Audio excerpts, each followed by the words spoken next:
சிவகங்கை அரசு மருத்துவக் கல்லூரி மருத்துவமனையில் எக்கோ மருத்துவ பரிசோதனை வாரத்தில் 3 நாட்கள் மட்டுமே செயல்படுவதால் மக்கள் அவதியடைந்துள்ளனர்.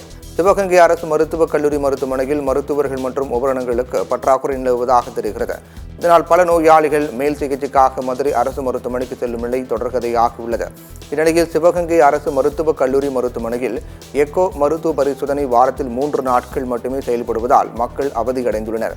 ஏராளமான நோயாளிகள், கர்ப்பிணிகள் நீண்ட வரிசையில் பல மணி நேரம் காத்திருந்து எக்கோ பரிசோதனை எடுக்கும் நிலைக்கு தள்ளப்பட்டுள்ளனர்.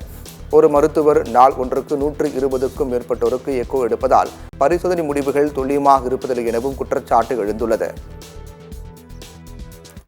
மக்களுக்கான பயன்படக்கூடிய மருத்துவக் கல்லூரி சிவகங்கை மருத்துவக் கல்லூரி. ஆனா சிவகங்கை மருத்துவக் கல்லூரி அரசால ஒரு பேரளவுக்கு ஆரம்பிக்கப்பட்டிருக்கே ஒழிய இங்க எவ்வித வசதியுமே கிடையாது. எவ்வித வசதின்னு சொன்னா ஒரு மனிதர்களுக்கு உயிர் காக்கக்கூடிய உயிர்நாடி பொருட்கள் இது நரம்பு, மூளை சம்பந்தப்பட்ட தலைக்காய பிரிவு கிடையாது. இப்ப பாத்தீங்கன்னா எக்கோ பிரிவு இன்னைக்கெல்லாம் பார்த்துட்டு பல்வேறு பெரிய பிரச்சனையா சிவகங்கையில கடுமையான கூட்டம்.